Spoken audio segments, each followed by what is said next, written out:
K മുനീറിന്റെ വായ്പ അടച്ച് മുസ്ലിം league. Calicut town service സഹകരണ ബാങ്കിലെ വായ്പയാണ് അടച്ചു തീർത്തത്. 49 ലക്ഷം രൂപയുടെ ബാധ്യതയാണ് അടച്ചു തീർത്തിരിക്കുന്നത്. ലീഗിന്റെ അക്കൗണ്ടിൽ നിന്നാണ് പണം കൈമാറിയിരിക്കുന്നത്. ഷഹദ് റഹ്മാൻ വിവരങ്ങളുമായി ചേരുന്നുണ്ട് കോഴിക്കോട്ട് നിന്ന്.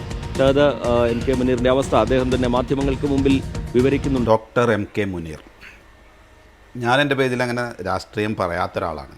പക്ഷേ എം കെ മുനീറിനെ കുറിച്ചിട്ട് എന്തായാലും എനിക്ക് രണ്ട് വാക്ക് പറയണം. കാരണം എം കെ മുനീർ ഞങ്ങളുടെ മണ്ഡലത്തിൽ, അതായത് ഞാൻ മലപ്പുറം ജില്ലയിലെ മങ്കട മണ്ഡലത്തിലുള്ള ആളാണ്.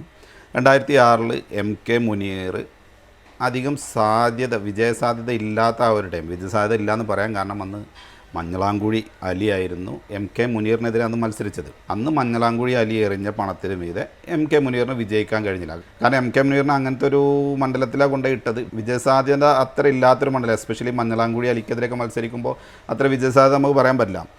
എം കെ മുനീർ എന്നും മുസ്ലിം ലീഗിൽ നിന്ന് അങ്ങനെ നേരിട്ടിട്ടുള്ളൂ. കാരണം നമുക്കറിയാം, ഇപ്പോൾ ഏത് വീടാണ് ജപ്തി ചെയ്യാൻ പോയത്? CHൻ്റെ വീടാണ്, CH മുഹമ്മദ് കോയയുടെ വീടാണ്. CH മുഹമ്മദ് കോയയുടെ വീട് എന്ന് പറഞ്ഞാൽ ഒരു കാലത്ത് ലീഗിൻ്റെ ആസ്ഥാനമായിരുന്നു, അതറിയോ. ആ വീടാണ് ഇപ്പോൾ ജപ്തി ചെയ്യാൻ വേണ്ടി പോയത്. കടക്കണിയിൽ ബാങ്കിൽ നിന്ന് ലോൺ എടുത്തിട്ട് കടത്തിൽ മുങ്ങിയിട്ട്, മനസ്സിലായില്ലേ? അതായത് എം കെ മുനീറിനെ പോലെ കഴിവെന്ന് പറഞ്ഞാൽ വിദ്യാഭ്യാസപരമായിട്ടും കഴിവുണ്ട്, പിന്നെ 2 തവണയുള്ള മന്ത്രിയായിട്ടുണ്ട്, അതും പൊതുമരാമത്ത് മന്ത്രി വരെ ആയിട്ടുണ്ട്. ആർക്കും കൈയിട്ട് വാരാവുന്ന, നമുക്കറിയാം ഇപ്പോഴത്തെ നിലവാരം എങ്ങനെയാണെന്നുള്ളത്, ആർക്കും കൈയിട്ട് വാരാവുന്ന പൊതുമരാമത്ത് വകുപ്പിൻ്റെ മന്ത്രിയായിട്ട് പോലും ഇപ്പോഴും കടത്തിൽ നിൽക്കുന്ന ഒരാൾ എന്ന് പറയുമ്പോൾ അയാൾ എത്രമാത്രം ആത്മാർത്ഥമായിട്ടാണ് വർക്ക് ചെയ്തിട്ടുണ്ടാവുക എന്നുള്ളത് നമുക്ക് മനസ്സിലാക്കണം.